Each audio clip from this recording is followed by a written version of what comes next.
तो स्वागत है आप सभी का हमारे चैनल की एक बिल्कुल ही नई वीडियो के अंदर, जहां पर आज फिर से हम बात करने जा रहे हैं काइजू नंबर 8 के बारे में। काइजू नंबर 8 के मांगा के ऊपर अब तक हम टोटल 9 वीडियोस डाल चुके हैं और उन सारी वीडियोस के अंदर हमने काइजू नंबर 8 के मांगा के चैप्टर नंबर 53 तक की स्टोरी को कवर किया है। सो इसीलिए अगर आप में से किसी ने भी अभी तक पहले की कहानी को नहीं देखा है तो आप इस वीडियो को देखने के बाद उन सारी वीडियोस को भी देख सकते हैं, ताकि आपको काइजू नंबर 8 के मांगा की पूरी स्टोरी पता लग जाए। बाकी जो भी लोग हमारे चैनल पर पहली बार आ गए हैं वो सभी चैनल को सब्सक्राइब कर लें एंड सब्सक्राइब बटन के बगल के बेल आइकन को भी ऑल पर सेट कर लें, ताकि जैसे हमारे चैनल की कोई भी लेटेस्ट वीडियो अपलोड होती है वैसे ही आप उस वीडियो को सबसे पहले देख सकें। और हाँ, इस वीडियो के ऊपर भी 2000 लाइक्स का एम है, इसीलिए अगर वीडियो पसंद आती है तो वीडियो को लाइक जरूर करना और वीडियो के कमेंट बॉक्स के अंदर कमेंट भी जरूर करना, क्योंकि हमें आपके लाइक्स और कमेंट से बहुत मोटिवेशन मिलता है। तो फिर आइए अब हम बिना किसी देरी के आज की इस कमाल की वीडियो को स्टार्ट करते हैं और काइजू नंबर 8 मांगा के चैप्टर नंबर 54 और उसके आगे की स्टोरी को जानते हैं।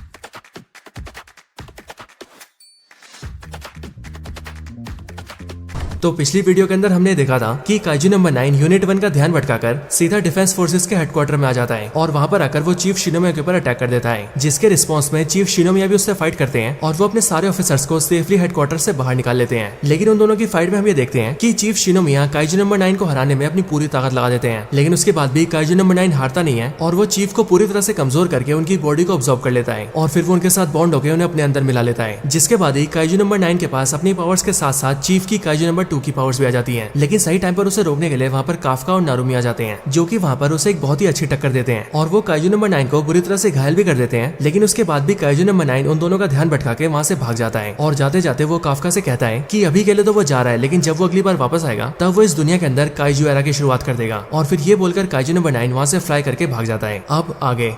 तो चैप्टर नंबर 54 के स्टार्ट होते हमें देखते हैं कि काफका काइजू नंबर 9 को वहाँ से जाते हुए देखता है, लेकिन उसे जाते हुए देखकर काफका को बहुत ज्यादा गुस्सा आ रहा होता है और वो इस बात का अफसोस कर रहा होता है कि काइजू नंबर 9 उसके हाथों से बचकर निकल गया है। लेकिन इसके साथ ही हम ये देखते हैं कि काफका के मन में काइजू नंबर 9 की बातें चल रही होती हैं, क्योंकि काइजू नंबर 9 ने जाने से पहले उससे कहा होता है कि जब वो अगली बार वापस आएगा तब वो काइजू एरा को स्टार्ट कर देगा, जिसका मतलब पूरी दुनिया के अंदर मॉन्स्टर्स का राज। लेकिन काफका को इन सारी बातों को याद करके बहुत गुस्सा आ रहा होता है। हालांकि इसके साथ ही काफका धीरे धीरे ट्रांसफॉर्म होता है और वो अपने ह्यूमन फॉर्म में वापस आ जाता है। लेकिन काफका को इस बात का बहुत ज्यादा अफसोस होता है कि वो चीफ शिनोमिया के कातिल को रोक नहीं पाया है और इसीलिए काफका जोर से चिल्लाता है और कहता है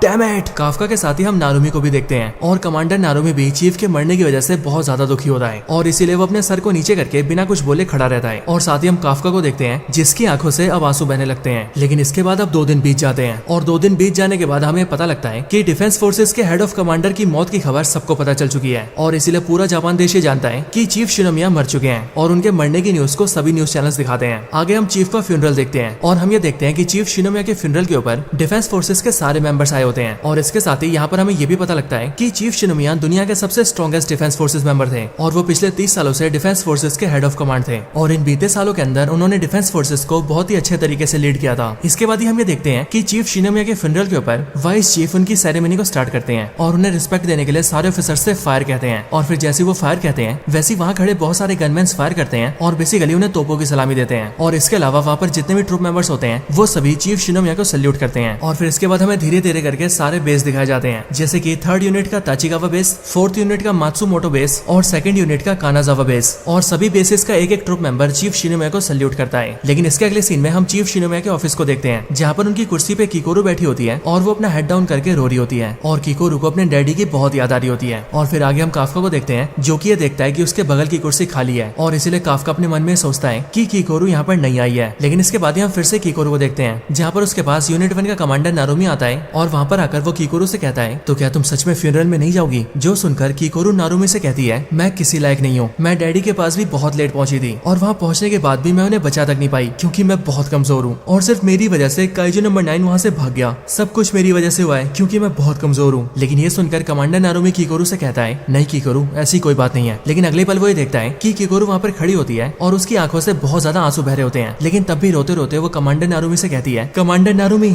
मुझे अब और ज्यादा स्ट्रॉन्ग बनना है। मैं जानती हूँ कि मेरे डैडी अभी भी काइजू नंबर 9 की बॉडी के अंदर फंसे हुए हैं, जिसका मतलब वो मेरे डैडी की बॉडी का इस्तेमाल कर रहा है और इसीलिए जब तक हम सब मिलकर काइजू नंबर 9 को हरा नहीं देते तब तक मैं बिल्कुल शांत नहीं बैठूंगी। किकोरू की इन बातों को सुनकर नारुमी कुछ भी नहीं बोलता है और वो सिर्फ और सिर्फ किकोरू को देखता रहता है। लेकिन अगले पल किकोरू कहती है, आई एम सॉरी, मुझे माफ कर दीजिए सर, और अगर मैंने कुछ गलत कह दिया हो तो आप मुझे पनिशमेंट दे सकते हैं। लेकिन हम ये देखते हैं कि नारुमी किकोरू को यहीं पर रोक देता है और फिर वो कीकोरू से कहता है कीकोरू अब मैं तुम्हें ट्रेनिंग दूंगा और जब भी अगली बार हमारा काइजू नंबर 9 से सामना होगा तब उससे पहले तक ही मैं तुम्हें अपने आप जितना स्ट्रॉन्ग बना दूंगा। चीफ शिनोमिया मेरे गुरु थे और उन्होंने मुझे बहुत कुछ सिखाया है और इसीलिए मैंने जो भी अपने गुरु से सीखा है मैं वो सब कुछ तुम्हें सिखाऊंगा और तुम्हें मेरे जितना स्ट्रॉन्ग बनाऊंगा और इसीलिए कीकोरू अपना बेस्ट करो और इस बात को साबित करो कि तुम स्ट्रॉन्ग बनने के काबिल हो। और फिर नारुमी की इस बात को सुनते ही कीकोरू अपनी आंखें नीचे कर लेती है और वो नारुमी से कहती है यस सर मैं तैयार हूँ। और फिर हमें पता लगता है कि काफका रूम के बाहर से इन सारी बातों को सुन रहा था, लेकिन यहीं पर ही काफका अपने हाथ को देखता है और काफका को ये दिखता है कि उसकी उंगली के पास का एरिया काइजू नंबर 8 की बॉडी जैसा है, जिसका मतलब शायद से काफका धीरे धीरे करके काइजू बनता जा रहा है। लेकिन काफका ये देखकर ग्लव पहन लेता है और अपने हाथ को कवर कर लेता है और फिर काफका अपने मन में बोलता है कि अब चाहे कुछ भी हो जाए मैं काइजू नंबर 9 को खत्म करके ही रहूंगा। और फिर ये बोल के काफका वहाँ से चला जाता है। इसके बाद ही सीन शिफ्ट होता है और हम सीधा टोक्यो शहर के उसी इलाके को देखते हैं जहाँ पर सभी एंट मॉन्स्टर्स ने हमला किया था। यहाँ पर काइजू क्लीनिंग कंपनी के कई सारे मेंबर्स काम कर रहे होते हैं और वो सभी काइजू की बॉडी को क्लीन कर रहे होते हैं। लेकिन यहीं पर ही हम ये देखते हैं कि ये सारे काइजू क्लीनिंग के बंदे आपस में बात कर रहे होते हैं कि अब दुनिया बहुत बड़े खतरे में आ चुकी है। असल में वो सभी चीफ शिनोमिया के बहुत बड़े फैन होते हैं, लेकिन इनमें से एक आदमी कहता है कि अब चीफ शिनोमिया के मरने के बाद ही उन्हें बहुत डर लग रहा है, क्योंकि वो बचपन से चीफ शिनोमिया को अपना हीरो मानता था। लेकिन अभी हाल ही में काइजू नंबर 9 नाम का एक ऐसा मॉन्स्टर सामने आया जिसने चीफ को भी जान से मार दिया। और इसीलिए वही नहीं बल्कि जापान देश के बहुत से ऐसे लोग हैं जिन्हें काइजू नंबर 9 से बहुत डर लग रहा है। और अब लोगों के मन में ये भी सवाल है कि क्या डिफेंस फोर्सेस उनकी हिफाजत कर भी पाएगी या फिर नहीं। यहाँ तक कि कुछ लोग तो इतने भी डर गए हैं कि वो सभी जल्दी से देश छोड़ने की भी तैयारी कर चुके हैं। लेकिन जब ये लोग आपस में बात कर रहे होते हैं तभी उनके पास से उनकी क्लीनिंग कंपनी का दूसरा आदमी आता है और वो उन सब पर चिल्लाने लगता है और वो उन सभी से कहता है कि तुम सब के सब बहुत बड़े इडियट हो और इसीलिए तुम लोगों को काइजू नंबर 9 से इतना डर लग रहा है। इसीलिए अगर तुम लोगों को भागना है तो तुम यहाँ से भाग सकते हो, लेकिन मैं यहाँ से कहीं नहीं भागने वाला और मैं तब तक यहाँ पर रुकूंगा जब तक डिफेंस फोर्सेस वाले काइजू नंबर 9 को मार नहीं देते हैं, क्योंकि उसके बाद मैं ही उसकी बॉडी को ठिकाने लगाऊंगा। और फिर इसके बाद ही हमें पता लगता है कि असल में काइजू क्लीनिंग कंपनी का ये वाला एम्प्लॉय काफका का दोस्त होता है और इसीलिए अपने साथियों से ये सारी बातें बोलकर वो अपने मन में काफका को याद करता है और वो अपने मन में कहता है तुम उसे खत्म कर दोगे, क्यों है ना काफका। अब इसके बाद ही सीन शिफ्ट होता है और हम सीधा अरिया के कोस्टल बेस को देखते हैं। इसी बेस के अंदर हम कीकोरू को देखते हैं जो कि इस टाइम पर यूनिट 1 की प्लाटून लीडर शिनोम के साथ ट्रेनिंग कर रही होती है और प्लाटून लीडर शिनोम कीकोरू को लड़ने की ट्रेनिंग दे रही होती है। लेकिन इन दोनों की ट्रेनिंग में हम ये देखते हैं कि प्लाटून लीडर शिनोम कीकोरू से काफी पावरफुल है और कीकोरू अपनी पूरी पावर्स लगाकर भी उस पर एक अटैक भी नहीं कर पा रही है, क्योंकि शिनोम कीकोरू के सारे अटैक्स को ब्लॉक कर दे रही है और वो बड़ी आसानी से कीकोरू को मात दे रही होती है। लेकिन अगले पल हमें नारुमी की आवाज आती है जो कि वहाँ से थोड़ी दूरी पर कुर्सी पर लेटा होता है और वो कीकोरू से कहता है क्या यार मैं तो बहुत बोर हो रहा हूँ, पता नहीं कब जाकर तुम मेरे लेवल तक आओगी, लेकिन चलो कोई बात नहीं, जब तक तुम मेरे लेवल तक नहीं आ जाती तब तक तुम शिनोम के साथ ही ट्रेनिंग करो और जब मेरे लेवल पर आ जाओ तब मेरे साथ ट्रेनिंग करना। इसके बाद ही नारुमी कीकोरू से कहता है वैसे कीकोरू तुम जानती हो यूनिट 1 के अंदर जितने भी प्लाटून लीडर्स हैं उन सभी के अंदर कमांडर बनने की काबिलियत है और इसीलिए प्लाटून लीडर शिनोम तुम्हारी काफी अच्छी ट्रेनिंग करवा सकती है। लेकिन हाँ कीकोरू मैं तुम्हें 1 महीने का टाइम देता हूँ, 1 महीने के अंदर मेरी गेम भी खत्म हो जाएगी और तुम भी इसी 1 महीने के अंदर ट्रेनिंग कर करके मेरे लेवल तक आ जाना ताकि मैं अपने लेवल पर तुम्हारी ट्रेनिंग स्टार्ट कर सकूं। तो चलो ट्रेनिंग करो और तब तक मैं अपनी गेम पूरी कर लेता हूँ। और फिर ये बोलकर नारुमी गेम खेलने लगता है। लेकिन अगले पल हम ये देखते हैं कि वहाँ पर यूनिट 1 का वाइस कमांडर हासेगावा आता है और वो नारुमी को लात मार के उछाल देता है और फिर हासेगावा नारुमी से कहता है गेम खेलना बंद करो और काम पे ध्यान दो। इसके बाद हम कीकोरू को देखते हैं जो कि प्लाटून लीडर शिनोम से कहती है कि क्या हम एक बार फिर से ट्रेनिंग कर सकते हैं, जिस पर शिनोम भी तैयार हो जाती है और वो कीकोरू के साथ अगले राउंड की ट्रेनिंग करने लगती है। इधर नारुमी के सामने हासेगावा उससे कहता है कमांडर नारुमी खड़े हो जाओ, तुम जानते हो चीफ शिनोमिया नहीं रहे और इसीलिए अब तुम्हें इस बात का फैसला करना है कि अब काइजू नंबर 8 के साथ क्या किया जाएगा। अब सब कुछ तुम पर निर्भर है, इसीलिए तुम इस बात का फैसला लोगे कि काइजू नंबर 8 को मिलिट्री में रखना है या फिर उसे बाहर निकाल देना है। और हासेगावा की इन बातों को सुनकर नारुमी सीरियस हो जाता है। लेकिन तभी हम ये देखते हैं कि कमांडर नारुमी और वाइस कमांडर हासेगावा दोनों के वायरलेस के ऊपर मैसेज आता है और वायरलेस के जरिए उनसे कहा जाता है कमांडर नारुमी,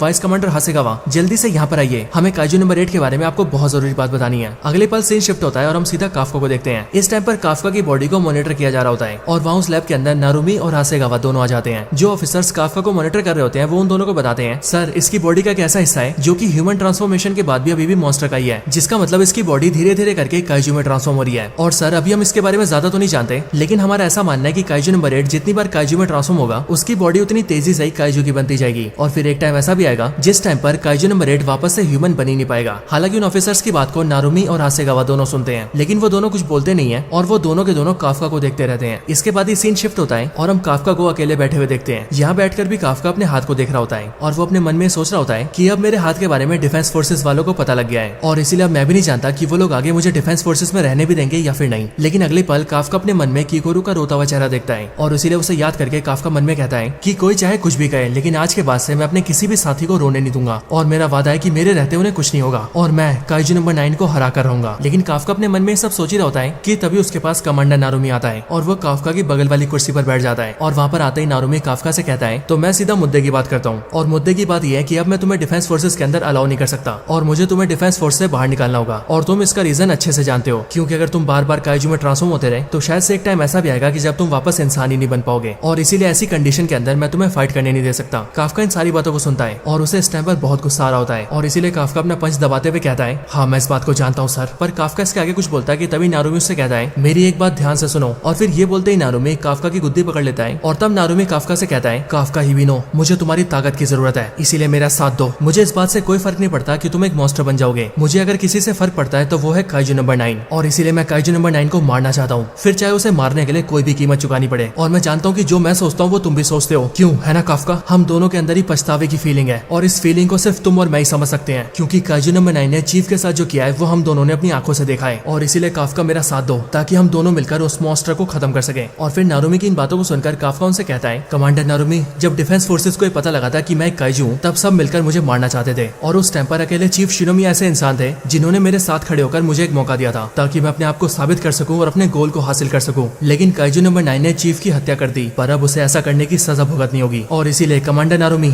मैं तैयार हूँ सर। और फिर ये बोलकर काफका खड़ा होता है और वो गुस्से में आकर अपने पंच को तैयार करता है और फिर इसीलिए ये देखकर कमांडर नारुमी उससे कहता है, तो चलो काफका, अब बारी है हमारे हमला करने की। इसके बाद ही सीन शिफ्ट होता है और हम सीधा टोक्यो शहर के ताचिगावा प्लेस को देखते हैं। ये डिफेंस फोर्स का एक सीक्रेट बंकर होता है जहाँ पर हम यूनिट 3 के वाइस कमांडर सोशिरो को देखते हैं। यहाँ पर सोशिरो अपने सामने किसी से कहता है, तो तुम जाग ही गए? हाँ यार सच में तुम तो बहुत सोते हो। और फिर हमें पता लगता है कि सोशिरो और किसी से नहीं बल्कि काइजू नंबर 10 से बात कर रहा होता है और काइजू नंबर 10 इस टाइम पर बहुत बुरी हालत में एक वेसल के अंदर होता है। हालांकि इसके बाद ही हमें कुछ टाइम पहले का सीन दिखाया जाता है जहाँ पर हम ये देखते हैं कि वाइस कैप्टन सोशिरो ट्रेनिंग कर रहा होता है, लेकिन अगले बार उसके रूम में कोनोमी आती है और वो घबराते हुए वाइस कमांडर से कहती है, वाइस कमांडर सुनिए सुनिए वाइस कमांडर। जो सुनकर सोशिरो से पूछता है, क्या बात है, तुम इतना हड़बड़ा क्यों रही हो कोनोमी? जो सुनकर कोनोमी उसे बताती है कि मॉन्स्टर नंबर 8 जाग चुका है। और फिर तभी हमें काइजू नंबर 10 दिखाया जाता है जो कि होश में आ जाता है और वो अपनी आंखें खोल लेता है। इसके बाद हम फिर से सोशिरो को देखते हैं जो कि कोनोमी से कहता है, अगर उसे होश आ गया तो उससे इन्फॉर्मेशन निकालो, तुम यहाँ पर मेरे पास क्यों आई हो? पर ये सुनकर कोनोमी उससे कहती है, सर हमने कोशिश की थी लेकिन उसने कहा कि वो सिर्फ आपसे बात करेगा और इसीलिए प्लीज आप हमारे साथ चलिए। ये बात सुनकर सोशिरो को भी कुछ समझ नहीं आता है, लेकिन वो कोनोमी की बात सुनकर सीधा काइजू नंबर 10 के पास जाता है। इधर काइजू नंबर 10 के सामने कमांडर मीना भी आ जाती है और यहाँ पर जो ऑफिसर्स काइजू नंबर 10 की बॉडी को मॉनिटर कर रहे होते हैं वो काइजू नंबर 10 के पावर लेवल्स को देखकर हैरान रह जाते हैं और उन्हीं में से एक ऑफिसर कहता है, क्या 5.7 का फोर्टीट्यूड लेवल, ये तो सच में अनबिलीवेबल है। ये काइजू मॉन्स्टर इस हालत में और तब भी इसका फोर्टीट्यूड इतना ज्यादा है, अगर ये फिर से रीजनरेट हो गया तो ये पता नहीं क्या करेगा। और फिर ये बोलने के बाद ही वो मीना से कहता है, कमांडर मीना, ये फिर से रीजनरेट तो नहीं होगा ना? जो सुनकर मीना उससे कहती है, चिंता मत करो, ऐसा कुछ भी नहीं होगा क्योंकि इसकी बॉडी का कोर पूरी तरह से डैमेज है, इसीलिए अभी इसके लिए रीजनरेट होना इम्पॉसिबल है। लेकिन तभी हम ये देखते हैं कि उस लैब के अंदर वाइस कैप्टन सोशिरो आ जाता है और वो सीधा काइजू नंबर 10 के पास जाता है एंड वहां कर वो उससे कहता है, तो काइजू नंबर 10 तुम तो बहुत सोते हो यार, लेकिन चलो आखिरकार तुम्हें होश आई गया। और फिर ये बोलकर सोशिरो काइजू नंबर 10 को देखने लगता है, लेकिन अगले पल काइजू नंबर 10 जोर से दहाड़ता है और उसकी दहाड़ से आसपास की चीजें हिलने लगती हैं। ये देखकर जो ऑफिसर्स इसे मॉनिटर कर रहे होते हैं वो सब काफी ज्यादा डर जाते हैं, लेकिन हम ये देखते हैं कि वाइस कैप्टन सोशिरो उसके ऐसा करने से हिलता भी नहीं है और वो अगले पल काइजू नंबर 10 से कहता है, ओए शांत हो जाओ गधे, ऐसा दोबारा मत करना क्योंकि अगर ऐसा फिर से किया तो तुम्हें काट के रख दूंगा। लेकिन सोशिरो की इस बात को सुनते ही काइजू नंबर 10 धीरे से हंसने लगता है और फिर वो वाइस कैप्टन सोशिरो से कहता है, मैं जानता तो तुम बाकियों जैसे नहीं हो, तुम्हारे अंदर कुछ अलग बात है। लेकिन ये सुनकर वाइस कैप्टन कहता है, मेरे पास तुम्हारी बकवास के लिए टाइम नहीं है और इसीलिए मैं सीधा मुद्दे पे आता हूँ। और ये बोलकर वो काइजू नंबर 10 को काइजू नंबर 9 की फोटो दिखाता है और फोटो दिखाते हुए वो उससे कहता है, इस काइजू को ध्यान से देख लो, हम इसे काइजू नंबर 9 बोलते हैं और अगर तुम इसके बारे में कुछ भी जानते हो तो मेरे सामने सब कुछ बक दो। लेकिन वाइस कैप्टन सोशिरो की बात सुन के और काइजू नंबर 9 की फोटो देख के काइजू नंबर 10 कहता है, हाँ क्यों नहीं, मैं तुम्हें सब बताऊंगा और आखिर इनके बारे में मैं तुम्हें बताऊं भी क्यों ना, आफ्टर ऑल इन्होंने तो मुझे बनाया है। इस बात को सुनकर वाइस कैप्टन सोशिरो के साथ साथ कमांडर मीना और बाकी सारे लोग बहुत शौक हो जाते हैं और वो सब ये सोचने लगते हैं कि काइजू नंबर 10 क्या बोल रहा है और उसे काइजू नंबर 9 ने बनाया था, आखिर ये कैसे हो सकता है? ये सुनकर वाइस कैप्टन सोशिरो भी उससे पूछता है, तुम्हें काइजू नंबर 9 ने बनाया था, इसका मतलब क्या है? पर ये सुनकर काइजू नंबर 10 वाइस कैप्टन से कहता है, मैं इन सब के बारे में तुम्हें और तभी बताऊंगा जब तुम मुझे यहाँ से आजाद कर दोगे और तुम मेरे साथ फाइट करोगे। पर ये सुनकर वाइस कैप्टन सोशिरो कहता है, जो तुम कह रहे हो वो मैं नहीं कर सकता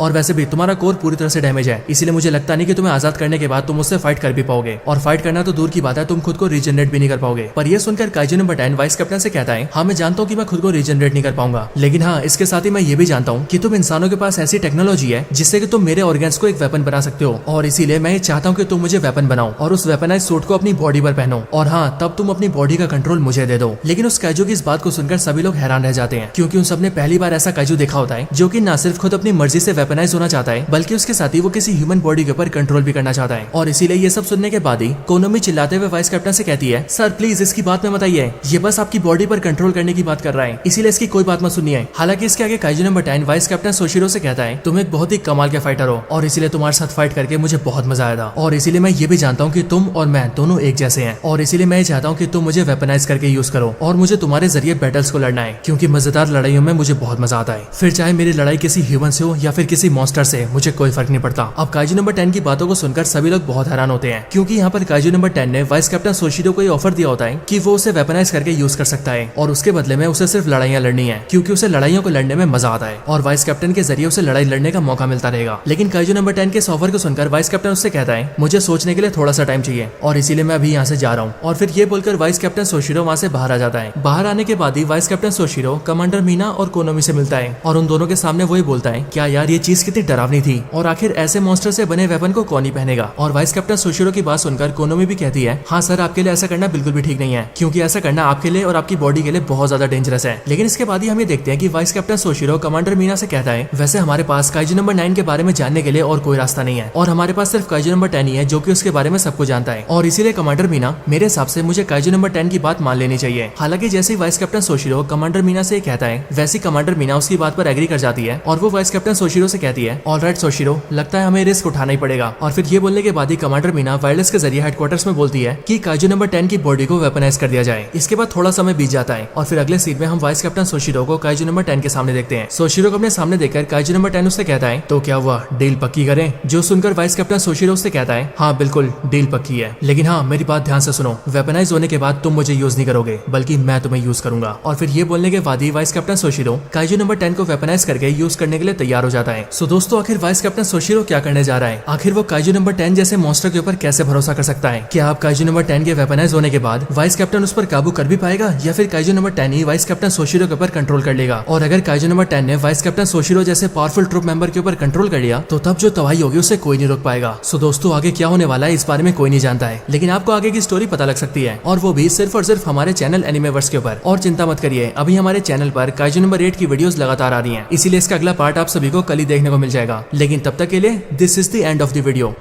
सो दोस्तों यही थी एक और वीडियो काइजू नंबर 8 के मांगा के ऊपर। आपको वीडियो कैसी लगी मुझे कमेंट्स के अंदर जरूर बताएं और इस वीडियो को लाइक जरूर करें। वीडियो पर एम करते हैं 3000 लाइक्स का और मैं जानता हूं कि आप सब इस लाइक एम को भी पूरा कर देंगे, इसलिए जल्दी से वीडियो को लाइक करिए और अपना प्यार दिखाइए। और हाँ आप सभी के प्यार और सपोर्ट की वजह से हम लोग बहुत ही जल्द डीमन स्लेयर का मांगा भी स्टार्ट करने वाले हैं। और वैसे तो हमने हाशिरा ट्रेनिंग आर्क को एक्सप्लेन कर दिया है लेकिन अब बहुत से फैंस को इन्फिनिटी कासल आर्क की स्टोरी जाननी है, इसीलिए फिकर नॉट क्योंकि हमारे चैनल के ऊपर हम कुछ ही दिनों में इन्फिनिटी कासल आर्क की स्टोरी को भी स्टार्ट करने वाले हैं। और infinity castle arc demon slayer का सबसे बेहतरीन आर्क है, इसीलिए अगर उसे मिस कर दिया तो आपने कुछ भी नहीं देखा। सो वीडियो मिस ना होने पाए उसके लिए चैनल को सब्सक्राइब करके बेल आइकन को ऑल पर सेट कर लीजिए ताकि सारी वीडियोस को नोटिफिकेशन आपको टाइम से मिल सके। बाकी अगर आपको वीडियो पसंद आई हो तो वीडियो को लाइक और कमेंट करने के साथ साथ वीडियो को दोस्तों के साथ शेयर भी जरूर करें और आप सब इसी तरह से हंसते और मुस्कुराते रहें। और रही बात मेरी तो मैं मिलता हूँ आपसे ऐसी किसी और बेहतरीन वीडियो में, तब तक के लिए गुड बाय।